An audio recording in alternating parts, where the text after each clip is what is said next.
Quand les nouvelles s'affolent, Métropole fait le point. Le point tous les matins, simultanément sur radio et Télémétropole. Le point est une courtoisie de Unipièce et Lissa Lotto. Bonjour, nous sommes le mercredi 16 octobre 2024. Madame, Monsieur, bienvenue à la rubrique Le Point de Radio et Télémétropole. On aura de façon séparée deux invités ce matin.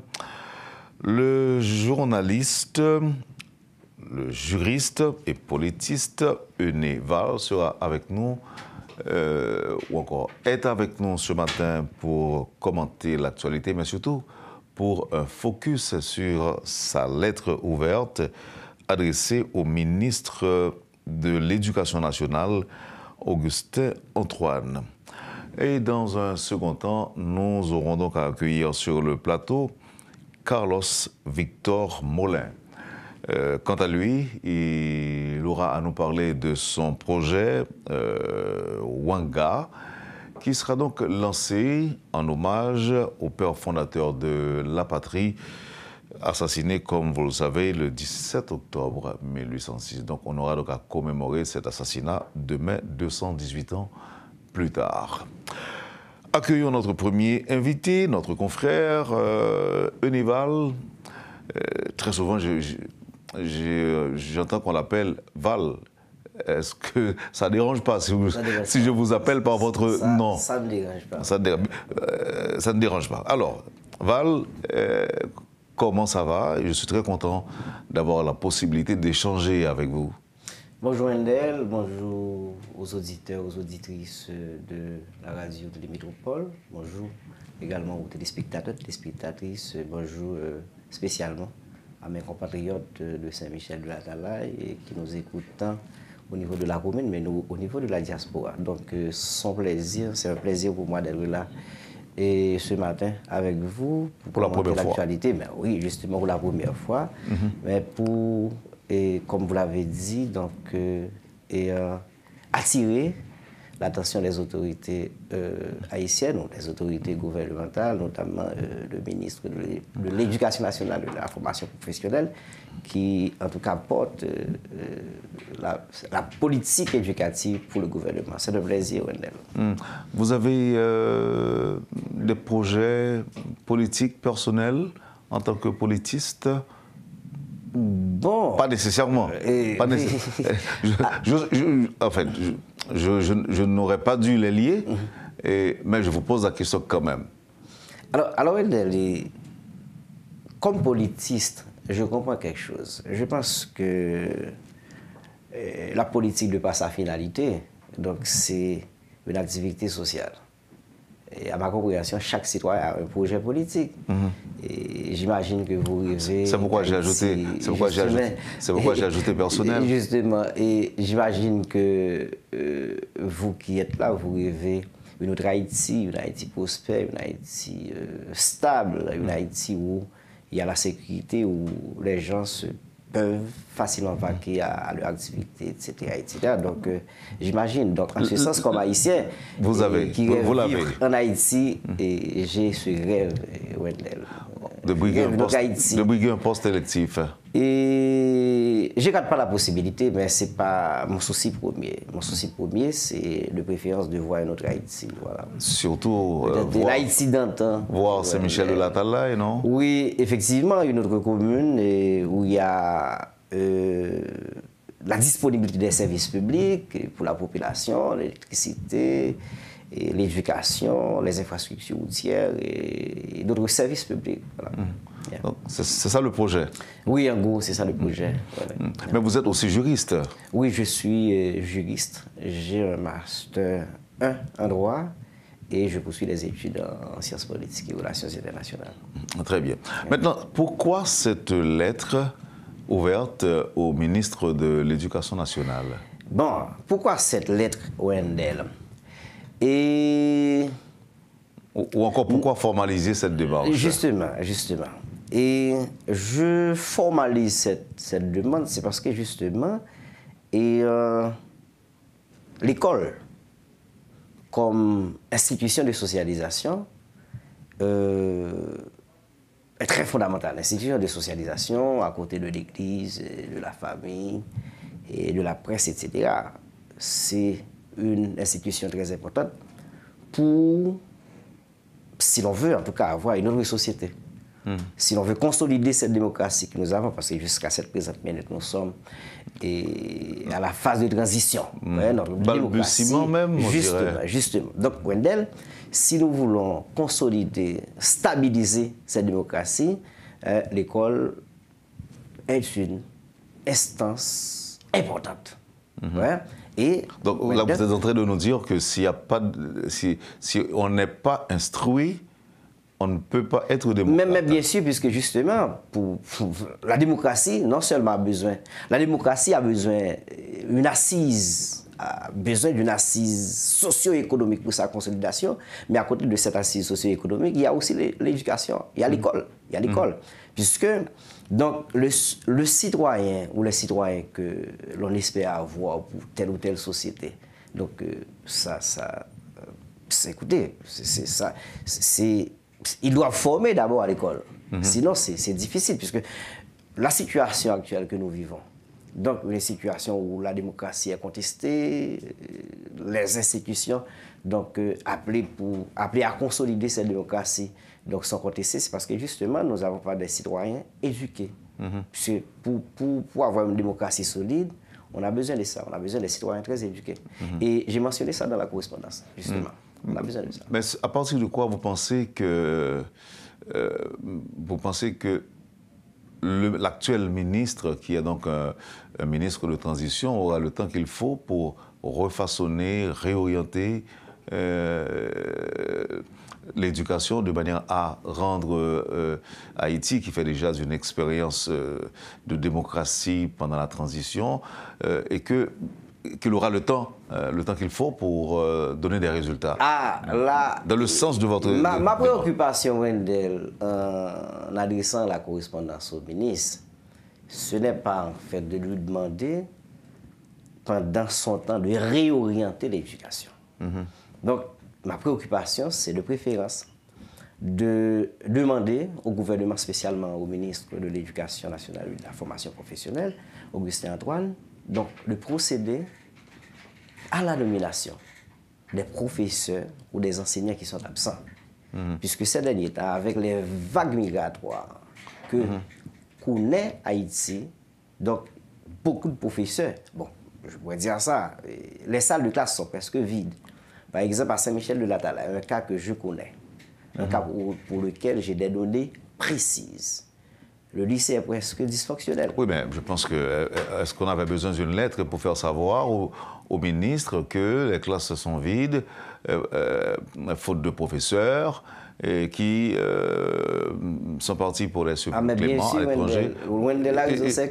Il doit être au courant. Et il devrait être au courant, justement. Il devrait être au courant.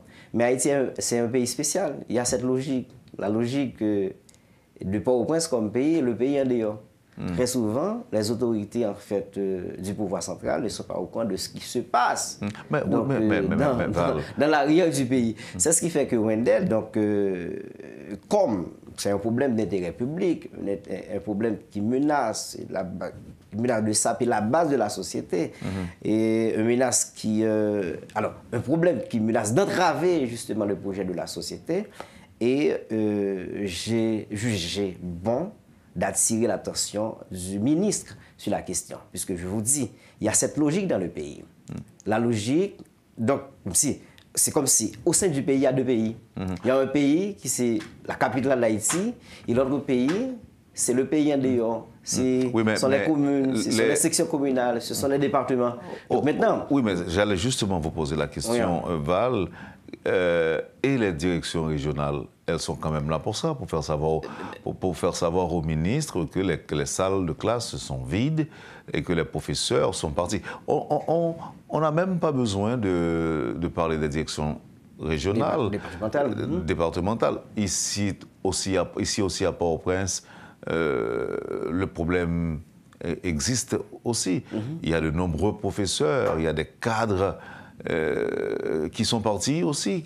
Donc le problème est national et est réel. Je sais, et j'ai mentionné ça dans la correspondance. Je sais. Mais j'ai voulu tout simplement attirer l'attention du ministre sur ce cas symptomatique à Saint-Michel de la Talaye. Vous savez, Wendell, il y a des écoles... Là, vous pensez à votre... Justement, je vous donne des détails si vous voulez, Wendell. Allez-y. Le lycée, l'unique lycée qui existe à Saint-Michel de la Talaye, le lycée Charles-Péralte, est quasi dysfonctionnel. Puisque faute de professeurs. 3 professeurs sont morts et ils ne sont pas encore remplacés. Est-ce qu'il y a des prétendants mais bien sûr, il y a des professeurs proposés qui sont dans les salles de classe, mais ils ne sont pas encore nommés. Il y a 4 professeurs qui laissent le pays, qui sont partis. Là, on est parti pour 7. Ils le sont. Ah, mais ça fait 7 déjà. Ça fait 7. Et il n'y a pas de secrétaire nommé. Ça, c'est pour le lycée. C'est pour le lycée. C'est-à-dire le lycée est quasi dysfonctionnel. Il y a aussi des écoles nationales fondamentales complètes, Wendell. Vous savez, au niveau de la 7e section, Marmopole, c'est un quartier. Donc, pour le 3e cycle, aucun professeur, je précise, pour le 3e cycle, aucun professeur n'a reçu sa lettre de nomination. Ouais? Et pour le 2e... Est-ce qu'il ne faudra pas imputer la responsabilité aux représentants régionaux? Ce n'est pas uniquement ça, mais c'est aussi, parce que, écoutez, je sais pertinemment combien donc, les responsables au niveau du BDS travaillent, ils donnent des rapports aux autorités donc, de la direction départementale et ces dernières, en fait, en retour, acheminent ces rapports-là aux autorités du pouvoir central. Mais rien n'est fait. C'est un pays comme ça. Donc, il y a cette tendance à négliger, à banaliser les problèmes donc, auxquels fait face le pays en dehors. Et je vous donne en fait des cas. Mais il n'y a pas que cette école nationale fondamentale complète. Il y a par exemple, au niveau de la 4e section, la Lomas, il y a une école nationale fondamentale complète. Au niveau du 3e cycle, aucun professionnel nommé. Aucun professionnel nommé. Mais avant de venir à Port-au-Prince, vous étiez aussi dans le secteur? Oui, je suis professeur. Vous êtes professeur. J'enseigne l'histoire et la philosophie. À Saint-Michel de la Talaye. Pas à Saint-Michel de Talaye. Pas à Saint-Michel de la Talaye. Ici à Port-au-Prince. De 2010 à nos jours, j'enseigne. Mais j'ai été au lycée, etc. Vous avez dit de 2010 à nos jours? Le problème de la commune. Mais bien sûr, ça fait 14 ans. Jusqu'à cette présente minute, j'enseigne. Je vous croyais plus vieux, plus jeune? Et bon, écoute... Je vous croyais plus jeune. Mais effectivement, je suis pas... Je suis jeune. Oui, bon, je suis né en 86, Wendell. Oui, non, vous êtes jeune, très jeune. Bon, pas très jeune. Un bébé.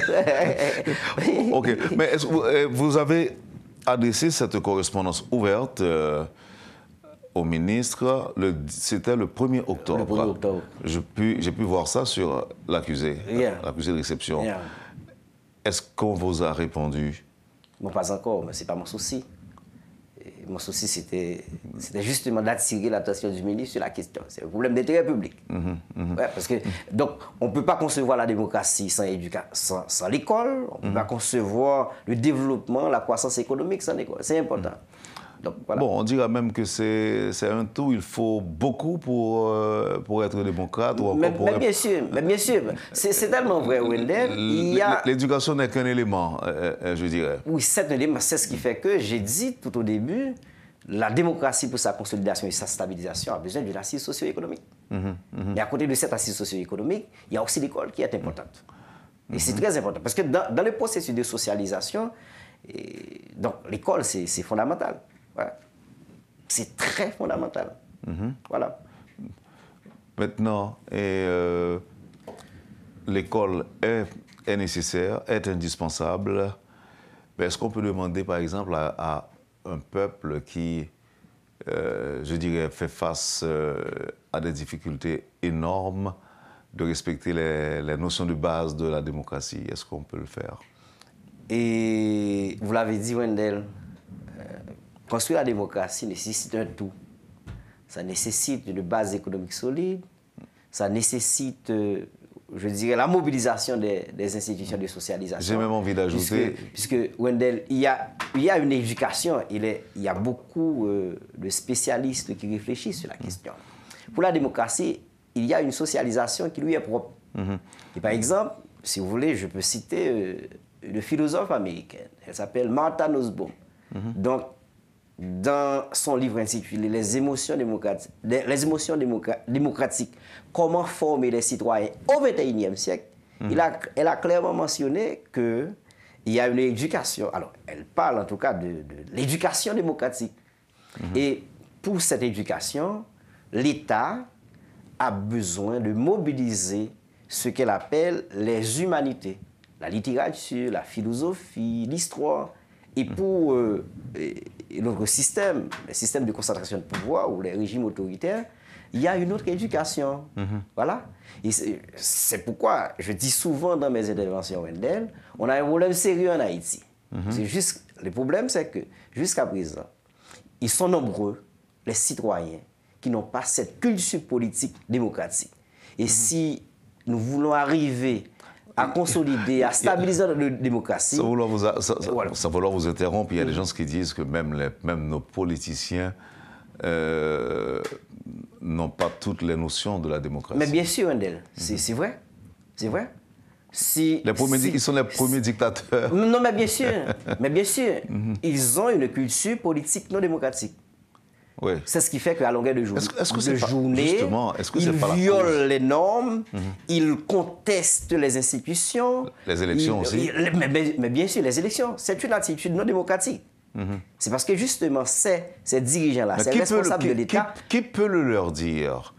Qui peut le leur dire et qui peut les aussi porter à changer de comportement, à faire savoir que la démocratie a ses règles et ses principes dont on doit tenir compte si on veut vraiment faire de la bonne politique. Qui doit le leur dire? À ma compréhension, un nouveau projet de société ou bien une nouvelle alternative où l'on va mettre l'accent sur le processus de resocialisation, justement.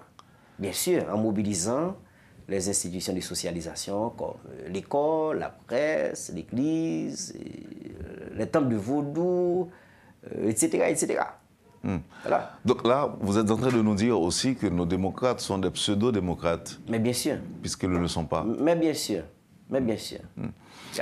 Dans la lettre que vous avez évoquée, et vous venez de le dire au cours de l'émission, que le phénomène migratoire impacte énormément tout ce qui est éducation en Haïti, avec la fuite des cerveaux, les profs qui partent, qui laissent le pays, à la faveur du programme Humanitarian Parole. Si l'on tente d'analyser, disons, l'impact de cette décision du gouvernement américain, ses bons côtés et ses inconvénients, qu'est-ce que Ené Val dira? Bon, ces inconvénients, pour Haïti, c'est sûr, ça impacte négativement notre système éducatif. Entre autres. Voilà. Voilà. Parce que la question est portée sur, la réflexion de ce matin est portée surtout sur l'école, sur l'éducation. Mais le bon côté de la question, le bon côté du programme, c'est que... Est-ce qu'on ne peut pas l'étendre, par exemple?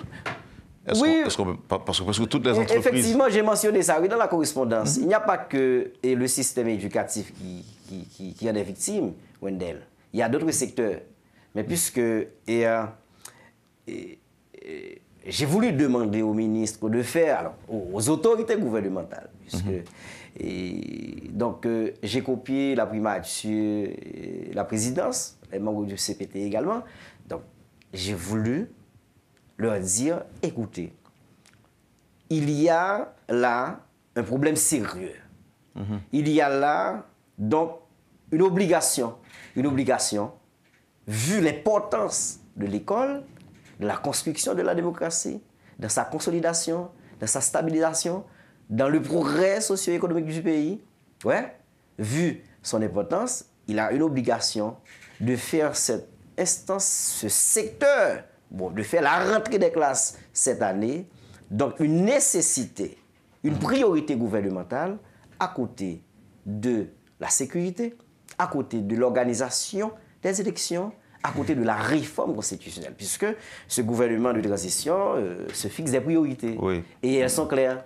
Ces priorités sont l'organisation des élections, le rétablissement de la sécurité aussi. Le rétablissement de la sécurité. Mais aujourd'hui, donc, avec ce problème, donc écoutez, je crois que c'est nécessaire, c'est important, c'est une obligation, c'est même pas une option. Donc de faire la rentrée des classes une priorité gouvernementale. Mais sans ne pas oublier donc, ma commune qui vraiment... Val me donne l'impression d'être vraiment en pleine campagne pour sa commune. Non, je ne suis pas en campagne. Écoutez, je ne suis pas en campagne, donc je vous écoute très souvent sur K-Wendel. Je m'apprête.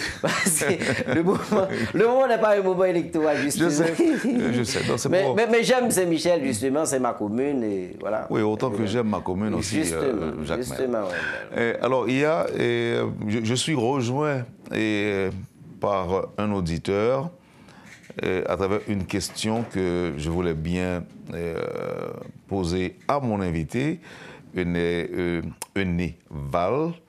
Et je dois rappeler aussi que Euné Val est journaliste, commentateur. Oui, je co-anime l'émission Haïti Débat. Oh, ok. Alors, je suis rejoint par un auditeur, puisque je m'apprêtais justement à vous poser la même question, à savoir, dans l'état où se trouve Haïti, est-ce que cette soi-disant démocratie dans laquelle nous pataugeons peut sauver notre pays? Mais non. Cette soi-disant démocratie. La réponse est automatiquement négative. Alors, et je ne crois pas que c'est la démocratie également qui va sauver le pays. Ce sont les citoyens. Ce sont les citoyens, notamment donc, ceux qui font de la politique. Selon vous, oui. Quel que soit le système politique aujourd'hui, c'est pas ce qui peut sauver Haïti? À ma compréhension, oui. C'est quoi? Notre mentalité a changé? C'est ce qui peut sauver Haïti, à ma compréhension. Aujourd'hui? Ce sont des citoyens ou des politiques ayant une vision claire des choses. Voilà. Mais ce groupe-là doit se doter d'un leadership collectif. Parce que, à ma compréhension comme politologue juriste, le leadership que nous avons là, cette socialisation égoïste, ce leadership individuel égoïste, écoutez, ne peut pas contribuer au changement, au développement d'Haïti. C'est ce qui fait que je crois, comme citoyen, il est important d'avoir une nouvelle classe d'hommes et de femmes politiques, d'accord, avec un autre leadership, un leadership collectif. Il faut mettre de côté ce leadership, parce que ce leadership est anti-changement, ce leadership est réfractaire, le leadership que nous avons, sectaire, égoïste, etc. Et à côté de ce leadership, il faut qu'il y ait une vision claire des choses. Avec cette vision, on va identifier les problèmes, parce qu'ils sont beaucoup. Après avoir identifié les problèmes, il faut fixer des priorités. Et après avoir fixé des priorités, donc on va chercher les moyens, justement. Voilà. Est-ce qu'on peut... en fait, avez-vous réfléchi ou encore avez-vous pensé à un bilan de la transition de 1986 à nos jours? Est-ce que vous avez réfléchi à cela? S'il y a un bilan, visiblement, c'est l'insécurité. Il est vrai que vous n'avez pas connu Haïti avant 1986. Mais j'ai lu. J'ai une certaine compréhension. J'ai une certaine compréhension. Peut-on faire un bilan? Ah, le bilan, on en déplaise à cette génération, aux générations de 86 et à la génération de 86. Donc, moi, le bilan est catastrophique. Le bilan, c'est ce que nous avons là. L'insécurité, la misère, la gangsterisation du pays, une démocratie qui est en phase de transition, voilà, et la désorganisation du pays, la défaillance de l'école, etc., etc. Donc je ne dis pas qu'il n'y a pas des éléments positifs dans la démocratie. Dans cette démocratie. Voilà. Mais le bilan, à mon sens, c'est catastrophique. Le bilan est catastrophique. Et d'ailleurs, je pense même, je le dis très souvent, je crois que la transition n'a pas été préparée. justement. Ou encore, on n'était pas prêt pour. Et La transition est-ce que je peux dire... Non, même- la transition n'a pas été préparée, mais si elle devait être préparée, c'était par qui? Ceux-là qui étaient chargés de préparer cette transition, étaient-ils eux-mêmes prêts à le faire? Bon, ces artisans, justement, ces artisans. Parce qu'à ma compréhension, on devait mettre en place des structures, des structures capables de faciliter la formation de la population pour arriver à accepter, à consolider la démocratie. J'ai comme l'impression qu'on a en Haïti un réflexe de remettre les choses à demain, faire souvent de la procrastination. Par exemple, quelqu'un qui dit, au lieu de faire telle chose aujourd'hui pour le pays, renversons le pouvoir en place, et puis après on verra comment trouver les éléments indispensables à la reconstruction du pays. Or, d'aucuns pensent qu'on peut en même temps préconiser le départ, la débâcle, la chute d'un régime, on peut en même temps préparer le peuple aussi aux conséquences prévisibles et imprévisibles. C'est pas votre point de vue, Val? Non, c'est pas mon point de vue. Votre point de vue, c'est quoi? Écoutez, on peut pas en même temps, on peut pas avoir une tendance de renverser le pouvoir et donc préparer une autre Haïti en même temps. C'est pas possible. Donc c'est renversé d'abord. C'est même pas ça. Écoutez, à ma conscience, c'est même pas ça, Wendell, puisque cette tendance à demander à un président élu de laisser le pouvoir avant donc, le terme de son mandat, ce n'est pas bon pour la construction de la démocratie. On ne peut pas construire un pays comme ça, puisque ça engendre quoi? C'est l'expression de l'instabilité. C'est l'expression du refus même de notre système, le système démocratique. On ne peut pas construire un pays comme ça. Ouais, on ne peut pas construire un pays comme ça. Donc, c'est-à-dire, il est une... Donc vous êtes d'abord contre l'option à bas ou vive. On a beaucoup expérimenté ça, Wendell. Ça ne nous donne rien. Alors, quand je dis ça ne nous donne rien, comme positivité, Yeah. ce que ça nous donne, c'est ce que nous avons là comme réalité. L'instabilité. L'instabilité, la misère, le processus constant de gangsterisation du pays. Et aujourd'hui, donc voilà. Mais aussi la migration externe, donc avec la toute-puissance des gangs, certaines gens de la société sont obligés de laisser les pays pour aller en République dominicaine. Et vous voyez, vous assistez à ce qui se passe là-bas. Très bien. Arrêtons-nous à la République dominicaine. Bien. À entendre certains Haïtiens s'exprimer sur ce qui se passe là-bas, on aurait tendance à dire ils sont méchants, ils ne nous aiment pas, ils nous maltraitent, ils sont racistes, ils sont xénophobes et autres. C'est de ça qu'on parle en Haïti quand on fait référence aux traitements infligés aux ressortissants haïtiens, Enéval. Ils appliquent leur politique migratoire, malheureusement aux dépens de des Haïtiens qui se retrouvent chez eux, probablement en quête de ce plus clément. Ils veulent le développement de leur pays, ils s'entendent, ils font montre de dépassement, ils ont pris les dispositions pour que leur pays soit placé sur les rails du développement. Et nous autres, ce que nous leur offrons, c'est la migration, pas bande et pas paquette, comme on dit, à observer et à regarder ce qui se passe en République dominicaine, leur comportement vis-à-vis des Haïtiens. Vous êtes appelés à diriger le pays. Qu'est-ce que cela vous inspire? Bon. En tant qu'Haïtien. Justement, Wendell, en regardant ce qui se passe en République dominicaine, ou, si vous voulez, Wendell, et en observant la manière dont les autorités dominicaines ont procédé pour déporter donc, nos compatriotes haïtiens qui sont là-bas, cela me dit une seule chose, Wendell. Il y a une obligation n'ont pas une option. L'obligation de nous organiser. L'obligation de nous prendre au sérieux. L'obligation de penser autrement Haïti. L'obligation de réfléchir sur la nécessité d'adopter et ensuite les implémenter de bonnes politiques publiques en matière de sécurité, de bonnes politiques publiques en matière d'éducation, de bonnes politiques publiques en matière de justice également, de bonnes politiques publiques en matière d'infrastructures routières, de bonnes politiques publiques en matière d'électricité, de bonnes politiques publiques en matière économique. C'est ce que ça me dit.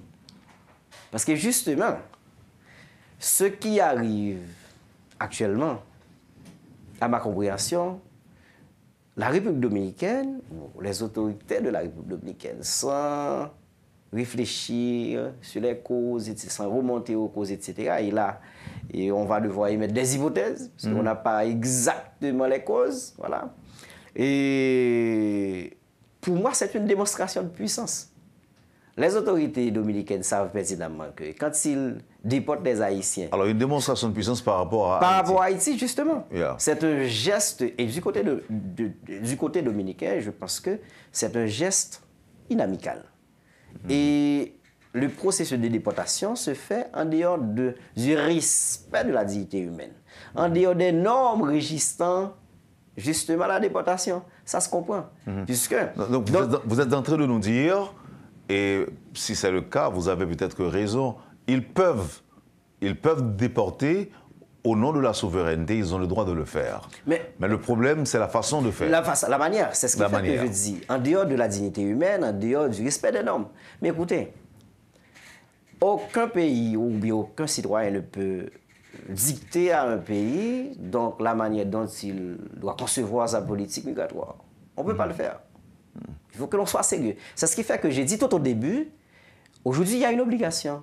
L'obligation, c'est de nous organiser, de penser autrement le pays. Ouais, de penser autrement le pays. Et là, avec ça, on va nous prendre au sérieux, à l'extérieur. C'est de changer notre comportement. Maintenant, du côté dominicain Wendel, il y a la manière de faire qui est critiquable, et même critiquée. Mais du côté haïtien, il faut que l'on soit objectif, justement. Du côté haïtien, à ma compréhension, le problème est mal abordé. Il y a une précipitation de s'adresser, d'aller vers l'OEA, à ma compréhension. Donc là, on n'était pas encore à cette phase. Donc là, vous parlez de la réaction des autorités haïtiennes. À ma compréhension, ce n'était pas encore le moment donc, de se diriger vers l'OEA. Qu'est-ce qu'on devait faire? À ma compréhension, je dis bien comme politologue, donc, à ma compréhension, ce que les autorités haïtiennes devaient faire d'abord, c'est d'appeler en consultation notre chargé d'affaires qui est là-bas, pour avoir une compréhension de la chose. Et le reste viendra après. C'est lui qui nous représente, celui qui est sur le terrain Wendel. C'est d'abord. Ensuite, l'ambassadeur dominicain en Haïti devait être convoqué par les autorités haïtiennes. Mais aussi pour avoir des explications. Mais je crois qu'il était invité récemment. Il n'a pas été... Il a boudé l'invitation. Bon, je ne sais pas qu'est-ce qui se passe. Donc maintenant... Et les autorités haïtiennes... Mais en vertu des conventions, pouvait-il bouder une convocation des dirigeants d'un pays auquel il est accrédité? Bon, il sait pertinemment qu'il est à Haïti. Ah, ok. Il sait pertinemment qu'il est en Haïti. Il fait ce qu'il veut. Ouais. Et j'ajoute, les autorités haïtiennes devaient utiliser soit, je ne sais pas, des anciennes autorités ou des citoyens haïtiens ou dominicains ayant une certaine relation avec les autorités de la République dominicaine pour poser le problème d'abord. Ouais. Et après, si ces démarches-là étaient vouées à l'échec, voilà, et on pouvait se diriger vers l'OEA. Pour moi, une sorte de précipitation. Que ce soit du côté dominicain, il y a la manière de faire qui, à mon sens, est mauvaise, intolérable, critiquable. Et du côté haïtien, à ma compréhension, il y a un problème de procédure. Donc, d'un côté. Mais j'insiste pour dire que ce que nous devons faire, c'est de nous organiser. Il ne faut pas se contenter de plaindre, de dire que voilà, les Dominicains, ce sont des racistes. Oui, ils le sont. Les Dominicains, donc, voilà, ont une attitude criminelle. Oui, peut-être. Oui, à un certain niveau. Mais écoutez, de toute façon, c'est leur pays, donc ils peuvent décider comment ils vont orienter, justement. Une dernière question, Val. Demain, c'est le 218e anniversaire de l'assassinat de Jean-Jacques Dessalines, le grand, le père fondateur de la patrie. Il nous a laissé un héritage. Si je vous pose la question à savoir, qu'avons-nous fait de cet héritage? La réponse du journaliste, politologue, juriste sera quoi? En peu de mots. Négatif. L'héritage est négatif. L'héritage de Dessalines est négatif? Est négatif. Pourquoi? Et je réponds comme professeur d'histoire, parce que j'enseigne l'histoire. Écoutez, Dessalines, à travers son idéal, ce que les historiens appellent l'idéal dessalinien, et voulait qu'Haïti soit un État souverain. Mais jusqu'à présent, nous ne sommes pas un État souverain.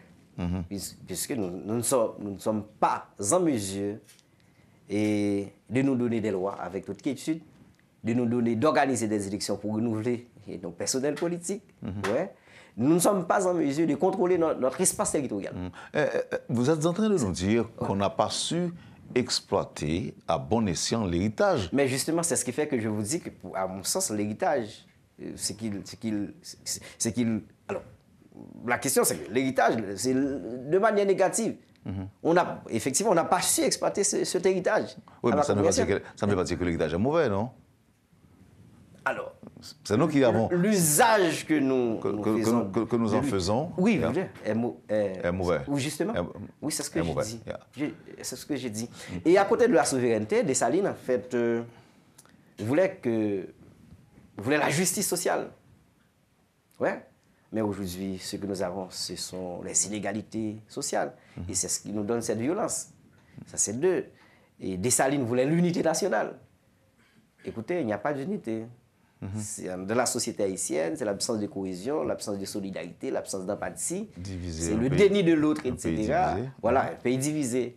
Donc, bref, si l'on veut analyser l'idéal Dessalines dans sa globalité, donc écoutez, je vais vous dire rapidement que... Moi, je dirais peut-être le bilan. Le bilan est négatif. Mais le bilan est négatif parce que nous avons mal utilisé l'héritage, à ma compréhension. Merci infiniment, Val. Ené, Val, merci d'avoir participé à cette émission aujourd'hui.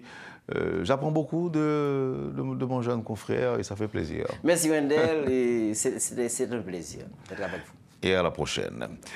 Carlos Victor Molin est le prochain invité de ce matin. Lui, il nous parlera de son projet Wanga qui sera lancé demain en hommage au père fondateur Jean-Jacques Dessalines. A tout de suite, madame, monsieur, après la pause. Le Point est une courtoisie de Unipièce et Lisa Loto. Bienvenue, madame, monsieur, à la deuxième partie de la rubrique Le Point de ce mercredi 16 octobre. Notre deuxième invité, c'est Carlos Victor Molin. Carlos Victor Molin qui nous parlera de ce projet baptisé Wanga, qui sera présenté demain 17 octobre, à l'occasion justement de la commémoration de l'assassinat du père fondateur de la patrie, Jean-Jacques Dessalines. Et c'est justement en hommage à Jean-Jacques Dessalines. Carlos Victor Molin, bonjour et bienvenue à Métropole. Bonjour M. Wendell et bonjour Métropole, bonjour téléspectateurs, téléspectatrices et auditeurs, auditrices. Merci pour l'émission jeudi. Le projet Wanga, en peu de mots, c'est quoi? En guise de présentation, vous direz quoi? En fait, Wanga, c'est un projet à caractère socio-culturel et commercial également. C'est une entreprise qui évolue dans le secteur du vaudou, de la spiritualité ancestrale. C'est pour préserver et promouvoir et aussi participer à l'enseignement de la culture ancestrale, c'est-à-dire le vaudou. particulièrement. Vous avez dit participer à la culture ancestrale. Oui, bien sûr. Comment le faire? En fait, la première des choses, pour participer à la transmission et à la promotion de la culture ancestrale, il y a ce qu'on appelle la transmission d'informations. Et il n'y a pas de vaudou, il n'y a pas de culture sans transmission. C'est-à-dire les ancêtres... Transmission de savoir, transmission de savoir, transmission d'informations, transmission de pratiques, transmission de bonnes mœurs également. Et des connaissances secrètes aussi? Exactement, des connaissances secrètes, empiriques, etc. Oui, mais c'est à quel titre que vous faites ça? En fait, est-ce que vous êtes un initié aussi? Est-ce que vous vous y connaissez? Les gens auraient aimé savoir qui leur parle. Bon, en fait, comme j'aime le dire, je suis un vaudouisant. Je peux dire que je suis vaudouisant. Je ne peux pas dire que je suis initié ou pas, mais je sais que j'aime le vaudou et j'aime être haïtien. J'aime aussi le fait que je suis noir. Donc, dans le sang et dans l'âme, je suis vaudouisant. OK. À la présentation demain, vous ferez quoi? Si on vient, est-ce que c'est un musée? Est-ce que c'est une activité qui va être organisée? Dites-nous ce qui va se passer. OK, c'est une très belle question. En fait, ce qu'on va faire, et comme vous l'avez dit tantôt, Wanga est une plateforme, naturellement. C'est une entreprise dédiée à la promotion, comme j'avais dit tantôt, et à la préservation et à l'enseignement du vaudou. Mais pour l'instant, c'est une plateforme en ligne, OK? C'est www.wanga.life. Naturellement, et cette entreprise-là a 4 sections, OK? Une partie tradition et savoir, là où on va mettre des ressources éducatives telles que podcasts audio, articles de blog, podcasts vidéo, documentaires, e-book également sur le vaudou. Et aussi sur la culture de manière générale, parce qu'on ne peut pas parler de la culture, on ne peut pas parler du vaudou sans la culture, parce que c'est une partie intégrante de notre culture. Et aussi, il y a la partie communauté. C'est une communauté dynamique et vibrante où on va relier les gens, c'est-à-dire les vaudouisants, les pratiquants, les curieux aussi qui aimeraient savoir ce que c'est le vaudou. Et on va les relier pour qu'ils puissent partager leurs expériences, leurs connaissances, leurs traditions également, et apprendre l'un de l'autre. OK? Et puis, il y a une partie aussi académique et cours. La partie académique, c'est une partie où on va mettre à disposition du public des cours, des formations longue durée, courte durée pour les initiés et les non-initiés également, surtout les curieux qui aimeraient connaître leur culture ancestrale. Et mais comment le faire? Comment y arriver? Comment former les initiés si on n'est pas initié? En fait, naturellement, je suis informaticien et spécialiste en communication de base. Étant donné que je suis naturellement un vaudouisant, et ce projet-là, ce n'est pas seulement moi. Okay? J'ai peut-être l'idée de construire ce projet, mais il y a d'autres gens dans mon équipe. Okay? Il y a des professeurs, il y a des chercheurs, il y a des rédacteurs. J'ai un collègue qui s'appelle Jeffrey Jesson, c'est un initié, c'est un Ougan. Et c'est lui qui va dispenser les cours de vaudou. Et aussi, ce que j'aimerais souligner, on ne va pas seulement créer des informations, créer des échanges seulement autour de nous. On va aussi donner la possibilité aux gens de mettre leurs cours, leurs objets sacrés sur notre plateforme, parce que c'est un marketplace. Et comme j'avais dit tantôt, la dernière partie qu'il y a dans ce projet, c'est une boutique en ligne. Donc, on travaille avec plusieurs types de Ougan, Mambo pour valoriser ce qu'on fait. Mais une boutique en ligne, qu'est-ce qui est disponible à acheter? Qu'est-ce qu'on peut acheter? OK, c'est une bonne question. En fait, naturellement, on ne peut pas partager une culture sans le partager avec toutes ses facettes. En fait, la boutique, c'est surtout un moyen de faire connaître les lois, OK, surtout, de faire connaître qui est Ougou, qui est Foueda, etc. Okay. Là, et bon, là, nous sommes au niveau de la formation. Non, la boutique aussi, et ça donne la possibilité de faire connaître aux gens ce que c'est le Par exemple, là... Vous savez pourquoi je vous dis ça? Quelqu'un qui nous suit peut se dire, ah, il y a une boutique vaudou, même, on achète ton point. En fait, ça, c'est une très belle question, mais on ne peut pas acheter un point sur une boutique quand même. C'est pas un bonbon. Non, parce que c'est... non, bon, écoute, je vous pose la question, je vous le dis comme ça, parce que quand même, ça va être virtuel. Bien sûr, bien sûr. Donc, en fait... il faut être présent pour le point. Bon, oui, bien sûr, à ce que je sache. OK. En fait, la boutique, pour l'instant, on commence avec les objets imprimés. OK? On a des dessinateurs dans l'équipe qui font des dessins pour mettre sur des maillots, des casquettes, des sacs, etc. Par exemple, là, sur moi, je porte un maillot de Wanga. OK, ça, c'est l'un des dessins qu'on a. On a pour l'instant... Ouais, je vois les serpents aussi. Oui, bien sûr. Ça veut dire ce que ça veut dire. Bon, oui, ça veut dire ce que ça veut dire. Eh bien, on dit le pour auditeur, ça représente un maillot d'Ambala. Et oui, c'est ça. Les représentants d'Ambala et Aïda, okay, qui symbolisaient connaissance et partage, force, création aussi, et tant d'autres choses. Je dois en profiter pour dire au public qui nous suit, c'est pas qu'on aime connaître que me dit ça. Même qu'on entendait, on dit ça. Bon, en fait, ça, c'est l'une des choses que tout le monde sait. Et parce que ça fait partie intégrante du secteur pharmacopée et secteur médical tout. La caducée, c'est Dambala et Aïda qui symbolisaient, dans d'autres cultures, le yin et le yang, et qui symbolisaient la vie et la mort, qui symbolisaient la création. Et la tout, dualité. Et exactement. C'est ça. Maintenant, comment et où allez-vous lancer? Est-ce qu'à partir de demain, quelqu'un pourra accéder justement à cette plateforme?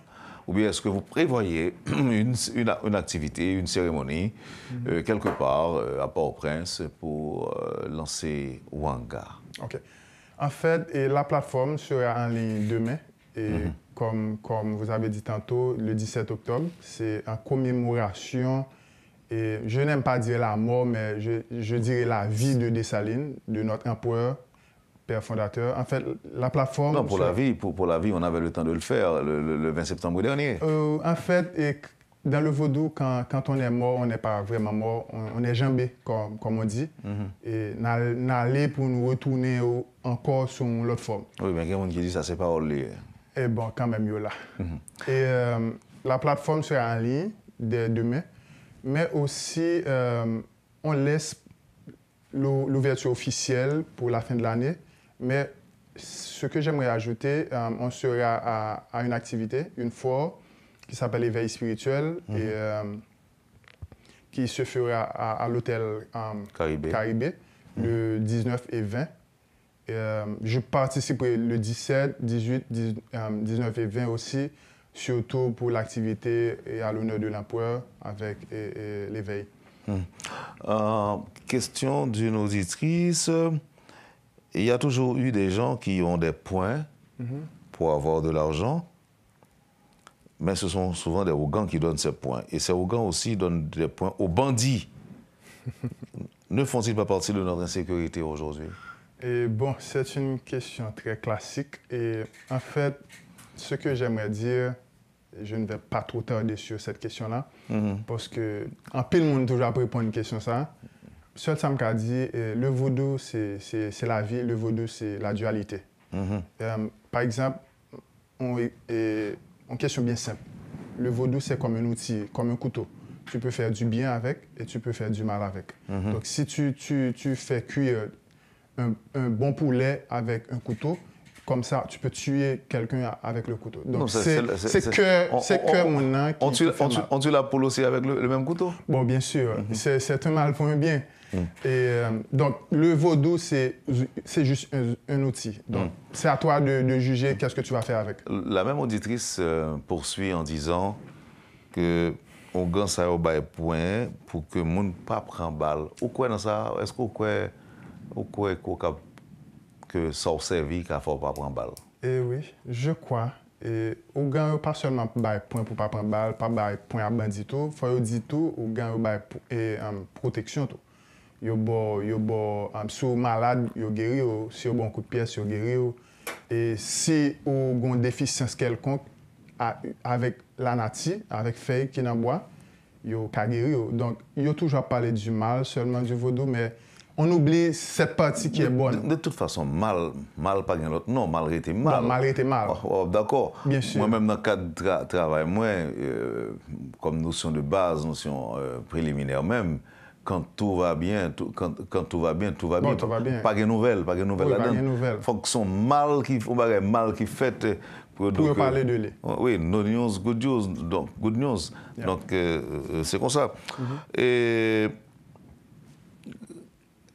alors, il y a des gens qui voient que croyance fait du tort au pays. Croyance fait du tort au pays. Le fait que nous croyons dans un paquet de bagages, par exemple, il y a des gens qui ont utilisé le pays à un niveau. Le fait que nous croyons c'est mal y a fait, nous pas mener les gens dans l'hôpital, les gens mourir après. Même j'entends, il y a des pasteurs qui font mon travail toute la sainte, qui font mon dans jeune toute la sainte journée, les gens dans le travail, ou si mon a un cob, ils stockent le point de bito et puis créer oisiveté la caille un peu le monde. Le mauvais côté des des croyances. Alors que dans un paquet de pays, ils écrasent un pile l'église et ça marche, le pays fonctionne sans les églises. Par contre, comme un pays style au raconter qui gagne tout, quel est l'apport de ces croyances au développement d'un pays, selon vous-même? Bon, et les apports sont beaucoup. Et par exemple, je peux dire, je peux prendre un exemple typique dans notre culture. Si on va dire qu'on croit dans le vaudou, qui est notre culture, on peut faire du développement économique avec. Par exemple, au Mexique, il y a El Día de la Muerte, je pense, et c'est une activité qui fait annuelle, côté qui a célébré et mort dans le pays. C'est-à-dire les anciens. Nous-mêmes, nous avons guédé. Donc, nous-mêmes, nous avons guédé toute une saison. Donc, ils ont utilisé. Aux États-Unis, il y a Halloween. Exactement. Ils ont utilisé un jour ou 2 jours pour vendre culture. Ça, c'est une partie qui est dans la culture. Ils sont vraiment une partie qui est très petite pendant qu'ils ont un pile. Donc, je pense que tout peuple croit dans les bagages. Il y a des peuples qui parlent de l'église, mais au coin dans l'autre bagaille. OK, je pense que il faut tout pour faire un monde. Donc toute bagaille a place. Une auditrice qui est à l'étranger qui dit que il y a plus de maisons hantées depuis qu'il y a eu une crise du logement à Port-au-Prince, pas qu'il y a 41 encore.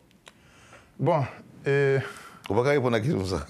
Je vais tenter de répondre, même les pas de sciences infuses.